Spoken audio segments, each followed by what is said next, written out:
Good afternoon. Welcome to Briona's Legacy at allpointstv.com.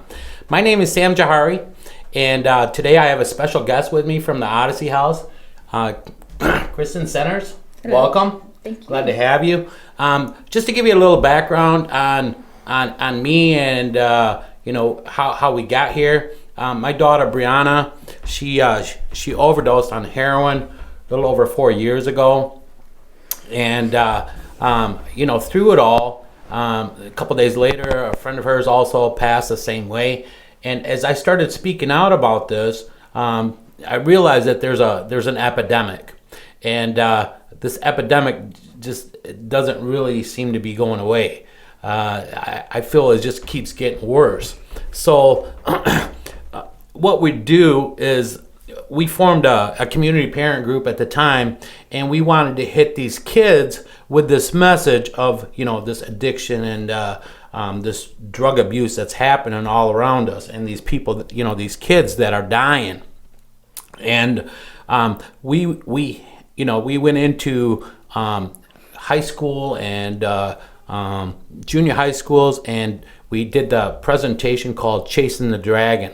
And through that, in 4 years, we've been in front of over 50,000 kids. And the message is, if you fall into this addiction or where you're in trouble, that you can ask for help. Kristen, again, welcome for being on the show. Again, tell us what you do and what you represent, the company you represent. Well, I am with Flint and Saginaw Odyssey houses. And my current title is Director of Public Relations, Program Development, and Women's Specialty Standards. But essentially what I do is I work as a bridge between the organization and various different stakeholders, whether they be community-based stakeholders or referral sources or consumers, and to ensure that there is quality programming, access to programming, and that we meet the various standards for that programming, and to help keep the agency viable and there and accessible. Great. When I was going through this with my daughter, I really didn't understand addiction, and I turned to a system that I thought was there to help me. And what I got was that they really didn't have a clue. Here's someone that we say is sick, but I felt like they were treated as a criminal, and that's how they looked upon them. There's a stigma that comes with it. Do you feel like we're getting better? Well, I think it's unfortunately that you had. I think it's unfortunate you had that experience, because I think historically, many of us that have been professionals in the field don't view with that prejudice that there's, I think, two separate populations. There are those who are criminals and engage in substance use because it's part of the criminal behavior, and then there are those who have the addiction, and as the addiction progresses, they engage in criminal behavior to fund that addiction. Sure. And that unfortunately, what happens is that most of that's illegal, and so they do come in to the system with criminal cases involved. Usually, that's when we start talking about people, and so there is that stigma that substance users are criminals.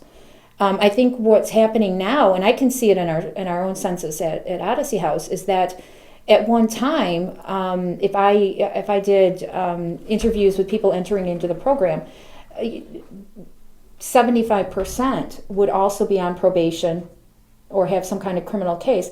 We're seeing more and more people coming in before that, which to me means that people have accessibility and are also starting to recognize it as, if we do more work up front, we intervene quicker. Then we have less people that have had to engage in the criminal behavior to fund that addiction. And so I think that'll make it better. I do still see the stigma. And unfortunately, because of some of that behavior, the first point of access was because they were mandated by probation. or they were mandated by a judge, which sort of puts the two together correlationally. So it's confusing. But I think most of us really looked at it as it was more of a disease than a lifestyle choice. Unfortunately, when the funder and the mandator is the correction system, they tie in. And we're seeing more and more people coming in through medical or per choice, and because there's so many more recovery options coming in because the stigma and the prejudice is being addressed through programs like yours. Well, hopefully, through communication, we can break this stigma that falls with this brain disease or this sickness that of addiction. As I said before, when I was going through it, I was very embarrassed and humiliated that I didn't want nobody to know what was going on in my house. Again, because I didn't realize, that this is a sickness, and I thought my daughter can just stop if she would just want to. Right. I didn't realize that no one chooses to be an addict. No. Obviously, it's no lifestyle because when you're an addict, you do become a criminal to fund your habit or your addiction, and you do anything and everything to get your drugs, from murder to selling your body to lying, stealing, whatever it is. And I know no one chooses that path. No. The whole thing is, I remember it's like looking at my daughter, and with her addiction, I didn't recognize that person that I raised. She was not the same person, and really, I always thought it was choice. And, I always tell the story that, she had done so much drugs and they wanted to send her to jail, but they sent her to Hurley, to make sure she was okay before they sent her to the detention center. And this doctor that you would think, would know better, that it is a sickness, was yelling at her, and yelling at her how it's, I got all these sick people that don't choose to do what you're doing, but, you want me to give you help, but you're doing this yourself. Right. And it was much later, after she died, that I educated myself and realized that no one chooses this path for themselves. It is the path of the devil. That's the best way to describe it, because you will do anything and everything for this drug. And well, again, we want to talk about healing today, and that's why I brought you on the show. And now somebody goes through the court, and then they send them to you. Okay. Is that what happens usually? Sometimes. Okay. We have a no wrong door access policy. So you don't have to be court mandated. If people meet criteria for residential programming, they can contact the residential program. We'll help make that assessment. We also have outpatient programming. We have several different types of outpatient programming. And then we have recovery housing. So there's many different methods of treatment that we have access to. Let's start with the first one, the residential. Yes. Okay. Or outpatient. So someone, they're addicted to whatever. Mm-hmm. Okay, they call you or they come and you assess where they need. Right. We arrange for an assessment with. I remember with my daughter, it was like, they'd send her here for 9 days. She's supposed to be in there for 21 days, and 9 days later they let her out. But, I got her therapist saying, well, she's going to be back. And I didn't really get, why are you letting her out if you know she's coming back? Just tell me about your, the Odyssey house, and is there a certain mandate, you're going to stay for 30 days or you're going to stay for 14 days or, is it like a step program that? Well, it's what we call a graduated level program. which means that we have inside the residential facility, we have 4 different levels. And people progress through those levels at their pace. Basically, that's funded for up to a year to get through those 4 levels. So people have time to progress at their pace. They don't, and we recommend that people spend at least a week at each of those levels based on their needs, their progress.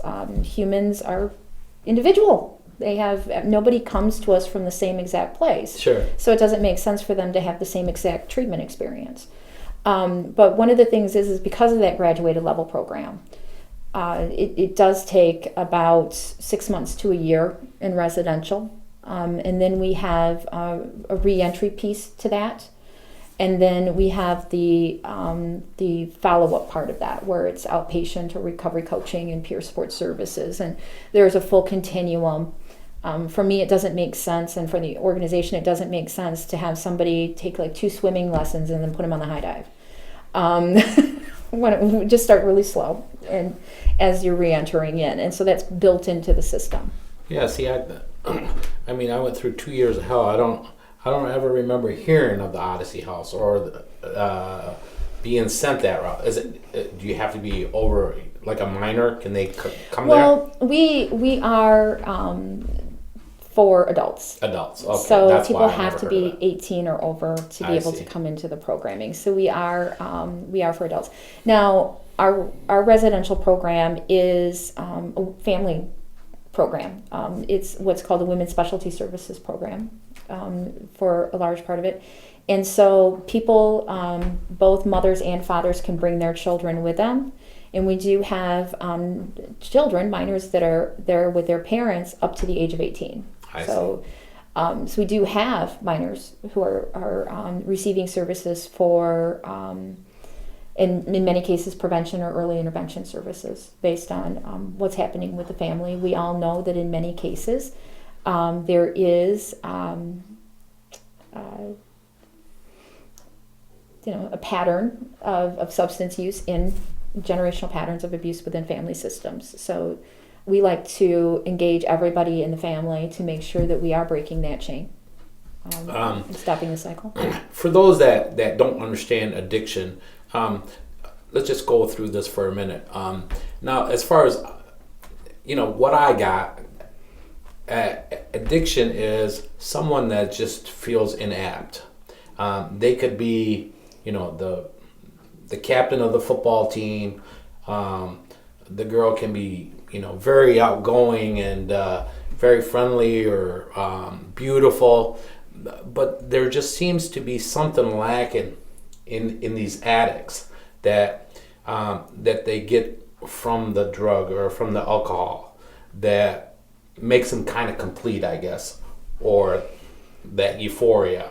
Right. I don't know if it's they just want to forget whatever's going on with them, or Well, and again, people are different. I specialize in the relationship between trauma and addiction, and so the majority of the women I've worked with have had were victims of childhood trauma, whether it be sexual trauma or physical violence in the home. And so there's a dynamic between having those experiences and wanting to just numb that. sure. There's also a high number of people that I'm seeing that come into treatment who have really severe and persistent social anxiety. And as teenagers who are put in a lot of social situations where other people in the room may be having a drink or two because everybody else is doing it and it's just one thing. Those people that have the social anxiety and realize, hey, after 3 beers, I can talk to girls. Mm-hmm. They're more apt to continue drinking larger quantities of beer because they feel that they need that as a crutch to be able to meet their need or meet their goals or their expectations as being a teenager. So once you get to the point where you start using drugs, it's because you feel that they help you function better. Then we're on the slippery slope, because then it becomes one of those things where then you go into abuse, and then once you start changing the chemicals frequently, then the addiction comes. Sure. And then the problems behind that so that you're, kind of trying to chase normal. And once you get to the point where the only time you feel normal is on the drugs, and without the drugs you don't feel normal anymore, it's hard to get back to even recognizing yourself what that feels like. So then you have this pattern of being able to sort of re-engage with what it feels like to feel good and be normal. And for some of those people that never really felt good about themselves or normal, that's a very scary process, and requires a lot of exploration and support. Wow, that's deep. And again, everybody comes to the table from a different place. I've Sure. seen people that were in their 20s or 30s, and they didn't become addicted to medication until they had a surgical procedure or were in a car accident or had some kind of physical trauma, and they became addicted to pain medications, and they recognize a normal. We see that a lot in athletes. We saw that when the program started. Our actual program started in New York in the late 60s, and the majority of the people coming into that program were coming back from Vietnam with addictions and the trauma. And when talking to them, when's the last time you felt confident, normal, good about yourself, and capable? And they all said boot camp. I felt strong. I was ready to take on the world. I was Sure. ready to go on a plane to take over the world. So they had something to fall back with. What I think is sometimes frightening as a professional, a little overwhelming, is when you do have the people with the social anxieties, or you do have the young, the teenagers, or especially the younger teenagers, where they don't have that feeling of confidence and competence and normal to fall back on. So then you're not doing rehab, you're doing HAB. So then it makes it a little bit more complicated, which is why we need so many different options for care. Nice, very nice. Now, you said that some of this is genetics. We're born with. Well, I guess you could say one of the things I'm always cautious of saying is that as human beings, we all come to the table with our own little unique sense. So anytime that somebody says two phrases, kind of either doesn't at all, which is humans and all don't go together, Sure. or those people, I get nervous. But genetically, there's many different things that fall into place with that. And for we're talking about adolescence. For some people, for instance, and in my own experiences, the first time I drank large quantities of alcohol, I got extremely sick and vowed never to do that again. And it was a very long time before I did, because I have a genetic makeup that I don't process alcohol well. If you had a teenager that did, and they were able to consume more and they didn't have that sick, then their initial consequences aren't the same. So there's a genetic component to that. So if you happen to be from a family system that you can, you just have those genes, and that's the same for processing a lot of different drugs, that we have the ability to process them or metabolize these things differently. They have consequences, and they have the way that they affect us differently. So that's just part of that, who we are biologically. And we come to the table with different brains, different experiences, and so those are all different. While there are genetic components to how we process these different substances, whether it be alcohol or opiates, or I'm allergic to THC, so I can't breathe. So much for 2 days ago's holiday. But yeah. Was the hash bass a couple days ago? Yeah, it was 420. 2 days. Monday was 420. Yeah. So, which unfortunately, that's another campaign that I think that taking on a system is that there's kind of this celebration of a holiday. And a lot of people will say, "Oh, well, it's just marijuana compared to different program." And I always want to say, okay, so there's many of us who didn't use that as a gateway. I'm a bad example because I literally, my throat closes up. But the same dealer has both. So when he's out of one, guess what he's going to try to sell as a job. But since everybody processes these things different, I think that just saying there's a genetic component to it, and if you have it in your family, you're going to be addicted, because we can have somebody who comes through and they're the only one in the family system for generations that has the problem. Then we also look at the fact that there are people who, the entire generation before them, everybody in the family had the problem and they don't. So it's sort of like any other kind of, I guess you could say, disease, that we have families who have diabetes or heart disease or cancer that sort of runs rampant through the family system, and some of them don't actually develop it because they made lifestyle choices or they just didn't. So I think that we should always look at the individual and recognize that as these individuals come to us, we need to focus on making sure that whatever we're doing follows within their strengths, their needs, their abilities, their preferences, rather than maybe some research about a specific correlation. Because I don't think there's any studies they're all correlational studies. There are not any studies that says that, A plus B equals C, and that's just the way it works. Humans are bad at being able to have those kind of relationships because we have that free will and uniqueness thing about us.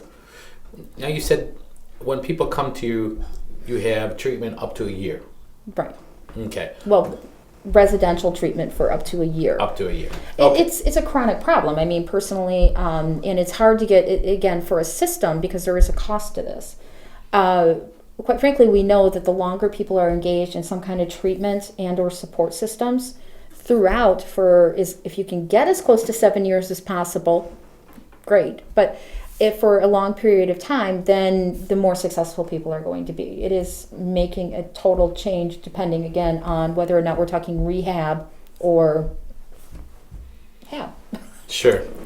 All right. Now, the success rate. Do you have something like, well, our success rate is so and so? So and so. Really, again, that's going to depend on, because we're that graduated level system. The higher the level, the better the success. We've had, again, we're talking about different levels, different people, and how their success rates are. The last real in-depth study that we did over a long period of time and looking over, and again, these longitudinal studies are difficult because it's tracking people down 5 years later, was by graduating residential and maintaining some kind of supports was 70 to 80%. Oh, nice. Which is quite high. Yeah. Again, we haven't had the ability to do that in depth of a study for a while. However, that comes out of, again, from people that looking at, because in many cases you're looking at intervention and then outcome. Because of the way our program is set up as a therapeutic community, and it has that continuum and follow-up, there's a lot of different pieces that go to that, and people can move in and out through different areas, and not all programs are set up like that. So sometimes it's hard to separate out what is the pure outcome to a specific intervention, because there's other pieces that come in as you're building up a good recovery plan. Sometimes it's difficult to take full credit, so I don't want to take full credit. Well, and again, family, faith-based supports, peer supports. There's a lot of different elements that would come into that. A really good, strong recovery plan, in which they can be quite successful. So, as an addict, you talked about this is a chronic. It's an ongoing thing. So, let's say a tragedy happens in somebody's life or whatever. It's like I know with a lot of like alcoholics, I need to get to a meeting. Right. So that's probably the same thing with the drugs or. With the NA meetings, right? There's, I need to get to a meeting. Also, we've recently in the system really established and expanded recovery coaches and peer-based supports, which are different from sponsors in meetings. It's a different model. However, just being able I need to be able to connect with my support systems, whether it be NA or CA or AA or Celebrate Recovery, which is a faith-based model, or my peer support system. However, over long periods of time, making sure that there's that net that safety net of supports. Okay. So, And I know people that have been involved in AA and NA for 25, 30 years. Oh yeah, yeah, definitely. Again, what I find is that most addicts, doesn't matter whether it's alcohol or drugs or whatever, it seems like the only kind of job or only way to make their money is to stay in that field, to turn around and help somebody because of the stigma behind it. Some of that is, and again, I think that I've seen different versions of that. I've seen people who've come through the program and went to college and went into different fields, and you would never guess. I've also seen people that, again, one of the things it's one part of the 12 steps, and it sort of is translated to keep it, you have to give it away, and there's this idea of by helping others, I help myself.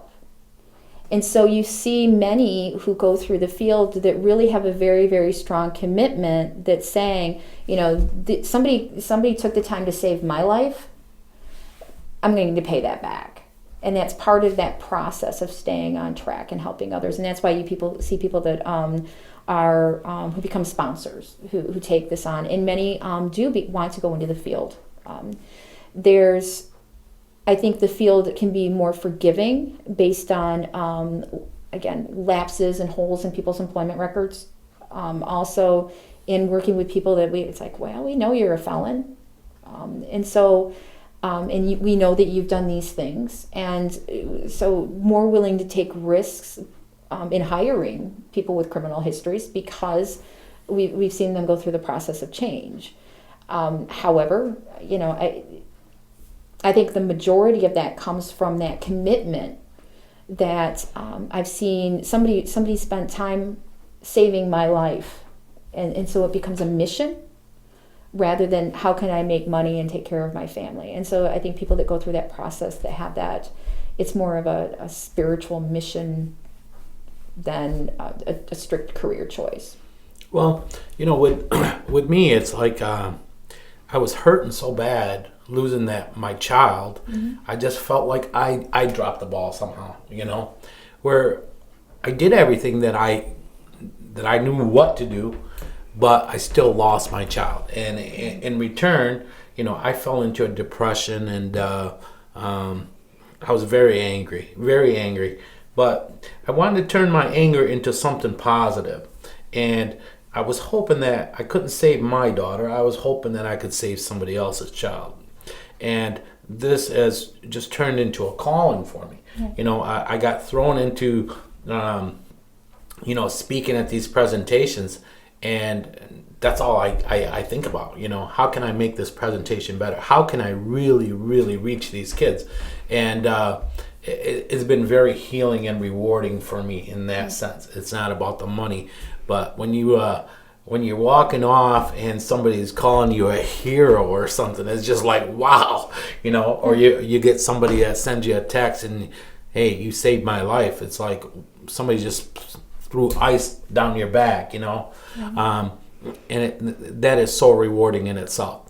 And I know from talking to people that have been with you during those presentations, because you do have people that have experienced addictions that are on there, they have that same sense of reward.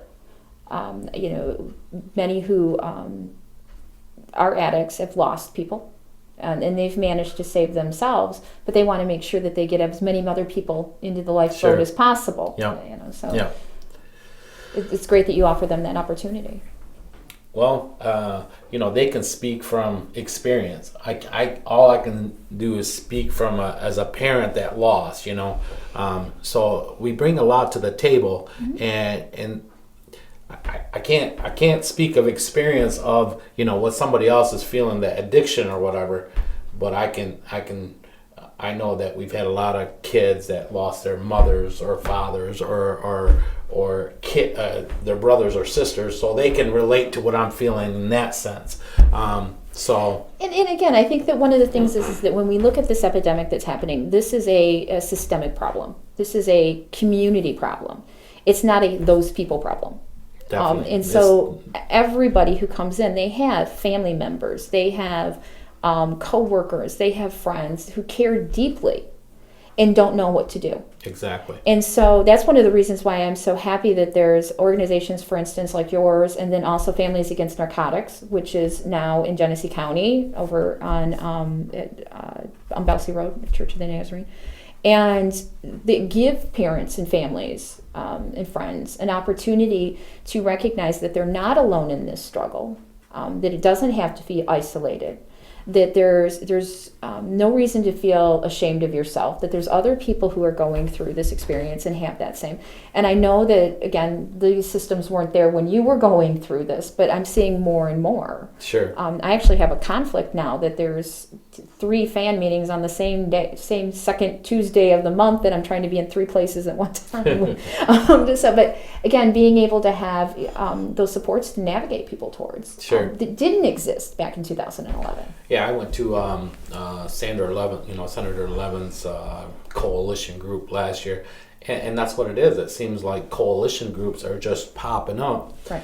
Because this epidemic is so strong, and we're losing so many people in our community. And Kristen, you said something that everybody is affected by this disease. Yes. It's not just the person that's going through it or that family. It's your neighbor, it's your friends, it's your, whether you know them or not. We're all affected by this disease. And again, that's not new. I think that I saw many people die. Back to when I was in 8th grade, I lost a friend to heroin. And I think that the louder we are and the more risk we take in being able to say, it wasn't a suicide, it was an overdose, and I'm not going to be quiet anymore about the problems that we see. And the more that we kind of overcome that sense of guilt or shame and say, I'm not accepting this in my community anymore, the stronger we can come together as a community that's bonded and fight the fight. Exactly. Instead of being sort of like, I'm so ashamed of myself and we're going to cover this one up, and nobody wants to admit that my child or my parent and I grew up in the same town you did. I grew up in a fairly small community where you kept your troubles in your house. Sure. And you didn't show your dirty laundry out there. And instead being able to say, no, we've got communities that are being that are really being oppressed by this. We have to fight, and we have to do it in whatever way possible. If that means that we set aside times in churches to talk about this, if we air our dirty laundry all over town, if we get together, then that's the time when we start making changes. And even I'm seeing this more and more in the medical profession. At one time, doctors were not comfortable in criticizing the prescribing practices of other doctors. Now, medical professions are getting together and really holding each other accountable to prescribing practices, and really starting a lot of conversations amongst themselves on how this should look. And we would never have seen that 10 years ago. That's awesome. That's awesome. We talked about you talked about people that get in accidents, and all of a sudden now they're addicted to the pain pills and stuff like that. Mm-hmm. I read a study where it said 80% of heroin users, 80% of them start on prescription drugs. Yes. So, this is the doctor. This is what I find, that a doctor prescribes this medication, and what I've seen is, soon as he knows you're an addict, he pretty much just cuts you off and don't even want to see you anymore. Okay, because he don't know how to treat you. Okay, he's not licensed in that field. He don't really understand the field. I've heard a lot of people that they go to a doctor for something, and he wants to prescribe, the opiates or whatever, and the patient is telling them, "Well, I'm an addict. I can't have that." Well, let me give you another kind of opiate.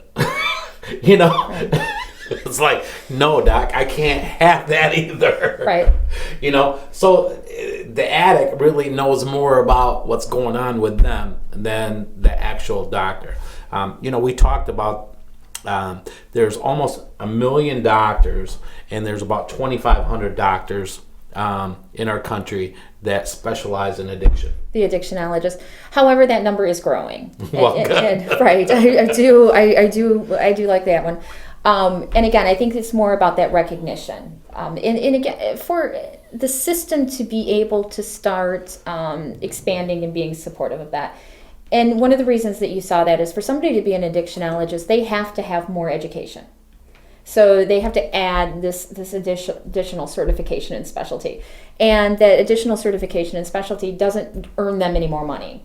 And once we start talking about advanced education, so I'm going to spend, the equivalent of a new car and possibly a house getting this additional certification, and I'm not going to make any more money out of it.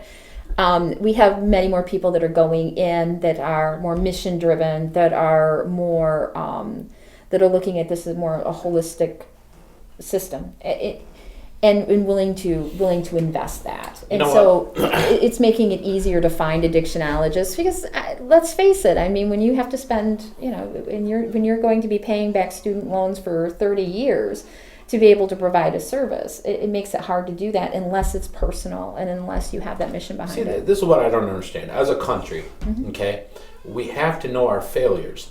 Let's say, okay, this epidemic just keeps getting worse and worse, so we keep building more and more prisons, okay, but we're not really dealing with this problem. Okay, so to be an addictionologist, yes. Okay, doctor, which I'm not one. So, yeah. So to have these doctors, it seems like instead of building more prisons, let's send these guys to further education because we are in dire needs of this, so we can heal our people instead of just sending them away to prison. Oh, you're kind of like pushing one of my favorite soapboxes right up next to me. We only have like 25 more minutes of the show. But again, one of the things is, and this is just to be practical. Some of these systems are businesses and they're for-profit businesses, and that's again a whole different radio show with. But one of the things that I think that we're starting to look at as a full system, and we're making major changes on a state level to look at this, is that there is a huge cost to not treating. That for many, many years, it always was, well, what's the cost of treating? And people are getting a little bit better at assessing what's the cost of not treating. Now, this was an easy argument for a program such as the one I work for, because we were dealing with pregnant women and infants. So, and again, the push for that came out of the 80s when we had the crack baby, I guess you could say, epidemic or sure. And so it was very easy to recognize that infants that have to be in NICU for 30 days is a huge cost and costs more than treating mom or women before that. So we know that the correction system is expensive. We know that the foster care system and that system is expensive. We know that all these other systems are expensive. And being able to get good information on, again, the cost of not treating has helped pull money and realign funding into treatment, because they've recognized on a larger scale that for everybody who doesn't receive treatment and is receiving medical care in the emergency room monthly, or who has a child that is in NICU, or who has all these things, and again, drug-exposed children after the NICU, there's the specialized education systems, and then later possibly the correction systems if we don't break that cycle, that costs more. And so putting the money up front in treatment. And it's starting, again, as the numbers have been really good and people have been open, and then some of the silos have come down in sort of reorganization at the state level. We're seeing more and more funding that's being able to go into direct services in the community, which I think is just amazing. And that process started, I want to say 4 or 5 years ago.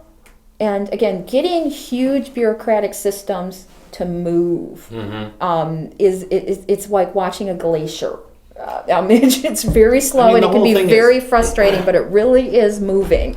I remember President Nixon. He started this war on drugs, and it's like the war is still happening. We're losing that battle. But what we see is, there's more police officers, there's more prisons, there's more workers for the prisons, more judges, but we haven't really took care of the problem. And I grew up if you're an idiot, you keep doing the same thing with the same results. You know. Well, we call that insanity. Insanity. All right. Well, idiot or insanity, one of the two. But that's what it seems like. You know, we're failing somehow, and they have to wake up sooner or later and say, hey, this isn't working. You know, we need to get. You know, another thing too. Growing up, I remember doctors. They weren't so money driven.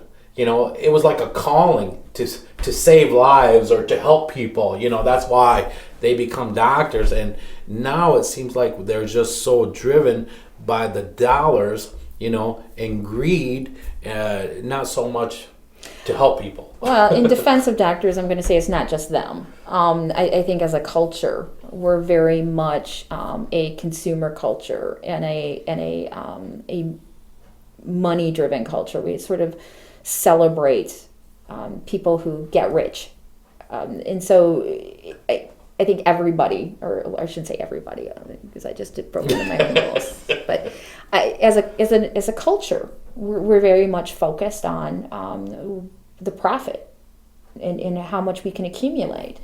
I think some of us have gotten older and we realize that you can't take any of that with you. You sure can. And when push comes down to shove, it's our relationships and our missions and legacies that we leave. Exactly. Rather than how much stuff I have that I have to clean. that moves us. And I think that we have more and more people that are that have sort of come through and recognize this isn't this consumer-based culture, this worshiping of the almighty dollar kind of focus that we've gotten to is really counterproductive to living the kind of meaningful lifestyles that we want to live. And I'm hoping that pendulum is going to swing back too. I think the credit crisis helped, but many young people come into the sort of the substance use abuse field because they don't see having viable options for employment. They don't see the way to be able to take care of their families. They don't see that. I think there was that one quote of Eminem's and the one song, you know, food stamps don't buy diapers. But they do see somebody with a nice car and some nice clothes and a couple of gold chains slinging dope and think, hey, now I can have some cash so I can take care of my responsibilities. There's that enticement too that's been part of the problem for decades. And so then we have that process. Because people dealing drugs, it is a business. Yes. Nuts. But anyway. Unfortunately, and again in this area, we have some other systemic problems in Flint that I was part of the literacy consortium, and one of the things that came out research-wise was 70% of the high school graduates that enrolled at Mott were placed into remedial reading. And when you think about what are the options, I graduated high school, I go to college, I go straight to remedial reading. I'm going through this process before I can go earn a living to contribute to the household, the other part of that is my neighbor, on the other hand, dropped out of high school and is driving a Beamer. For young people, it's hard for them to be able to say, without good role modeling and good redirection, where's the hope? I remember I was a manager of a shoe store, and I had a young man. He came to me, and he says, "I need a job." He said, "I don't really qualify for your job, but I was dealing drugs. I had a brand new Jeep, and they took it away from me.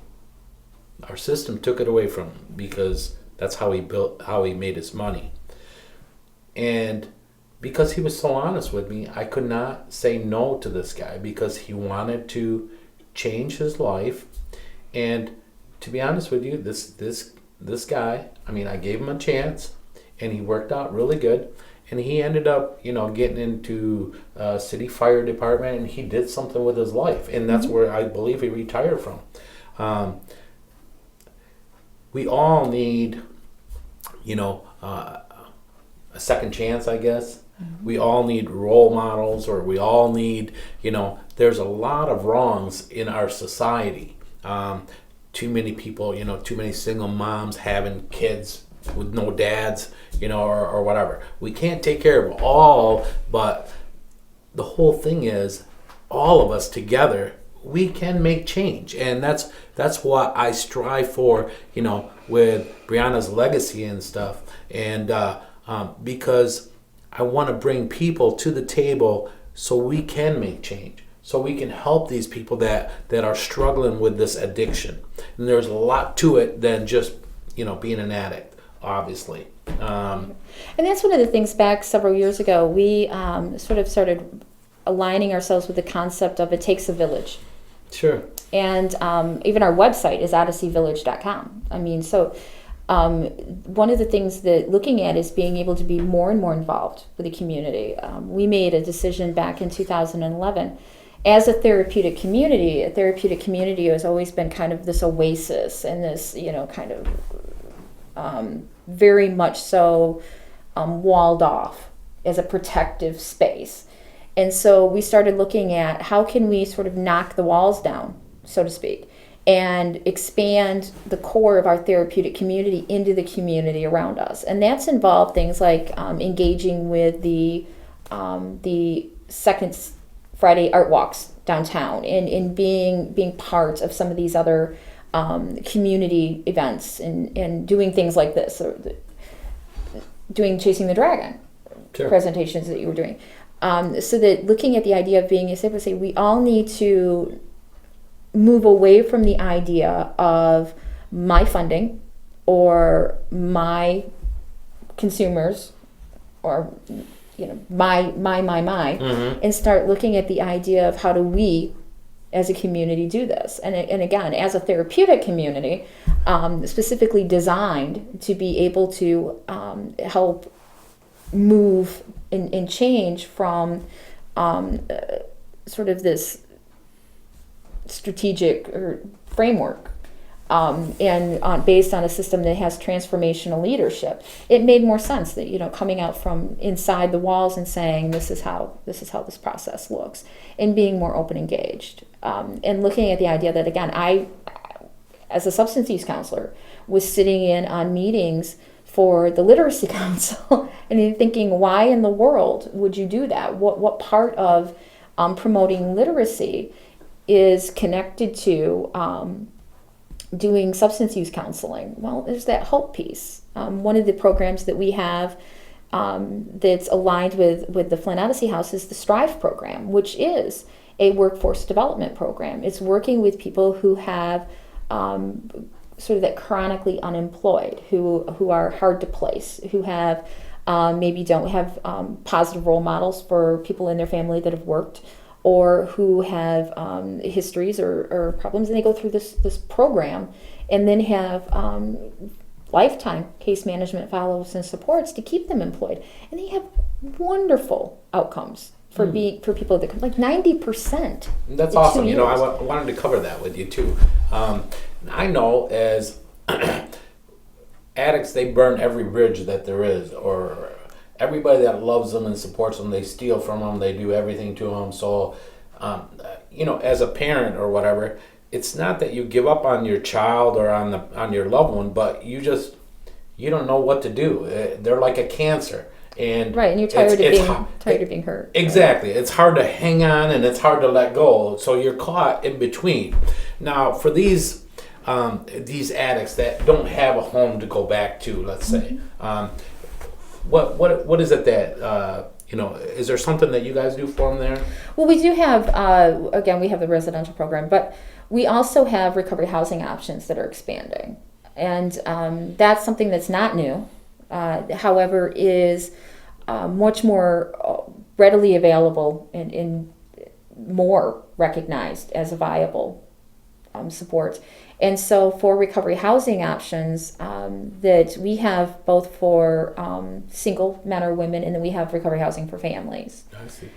Which is different, but also I think that we recognized early is that for every one of the pregnant women that we served, there was a dad involved in that child's life somewhere, and that by trying to keep the family together and treating that family together and supporting that family holistically, that we were able to actually do some better work.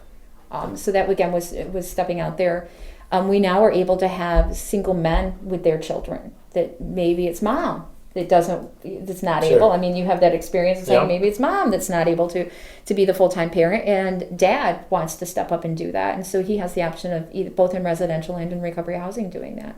And so what happens with those is that they do live in our housing program.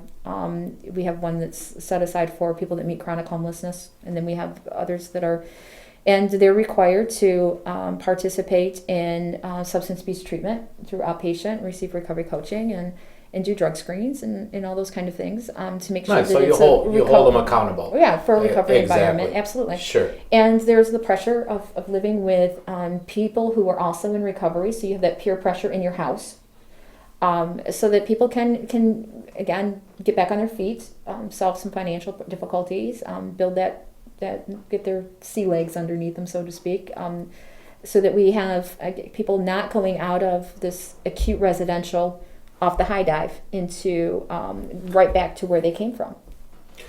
You know, I with my daughter, I noticed that drug dealers, they preyed on these.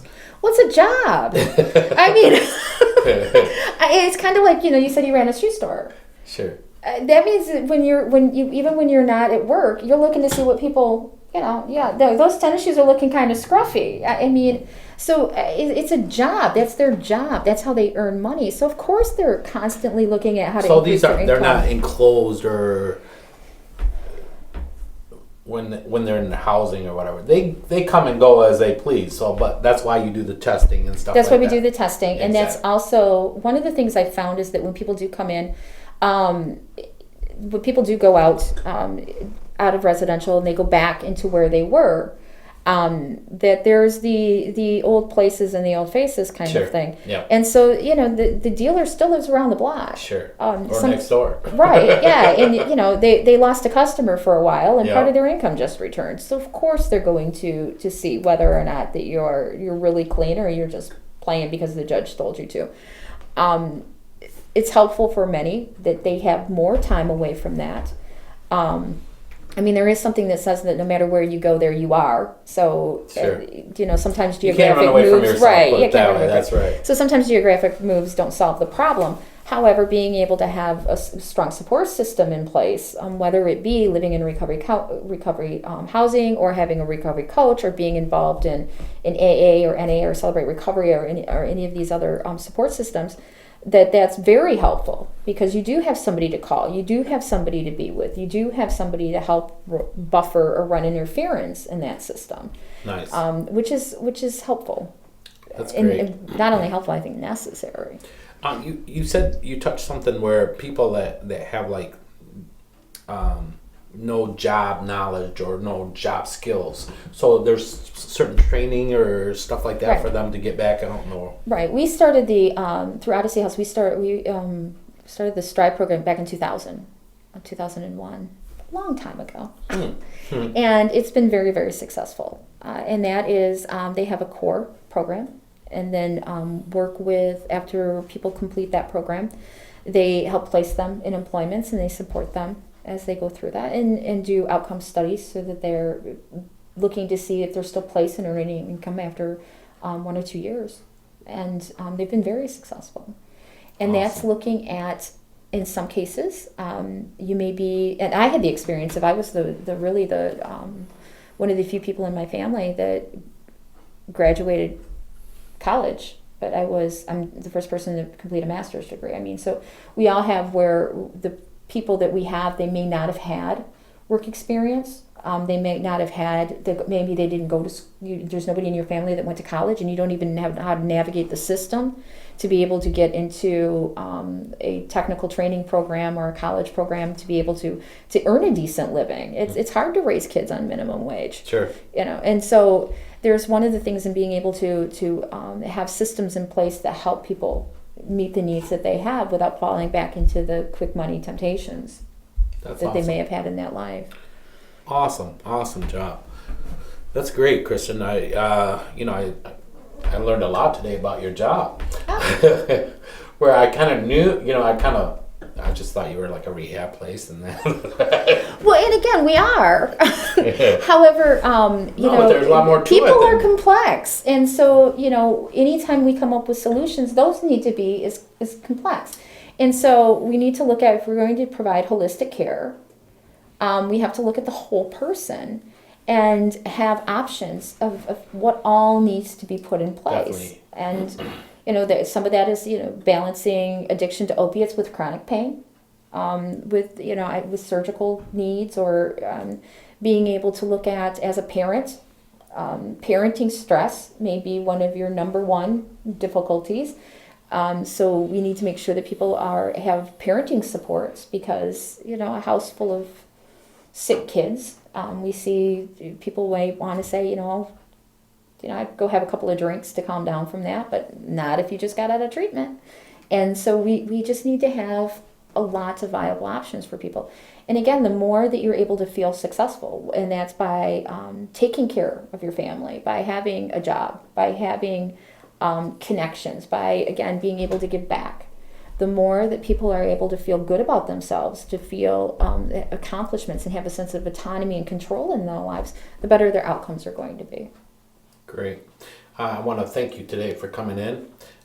You opened my eyes to a lot of things. And for all you listeners, my job is to put these drug dealers out of business.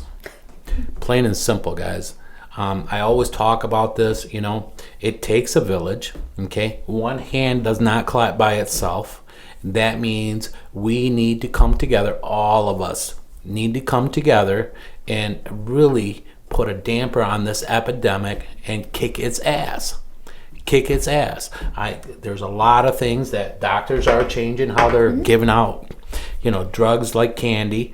But the whole thing is, you have to realize that you have a problem, and there is hope, and there is help out there for you.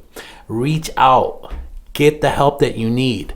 Let's put these drug dealers out of commission. These people, they live on great money, and they just piss it away. They don't ever have anything to show for you. They might drive a nice car, it has to be in somebody else's name, because they can't really put it in their name. Okay, I find that whether you're a drug dealer or you're doing drugs, you live in the ghetto, in shit, put it plain and simple. Again, come together as a whole. Let's save some lives, okay? And if you're struggling with addiction, please go get help, okay? And if you don't have any of this going on in your life, sooner or later, it's going to be at your doorstep. That's right. It's going to be at your doorstep. Whether you want to sweep it under the carpet and say it's not happening, it is happening. Okay, if it's not directly in your home, it's your cousins, it's your sister, it's your brother, it's your parents. This epidemic is crazy, and it's not going away. I appreciate you coming in again, Kristen. I appreciate you guys that's listening.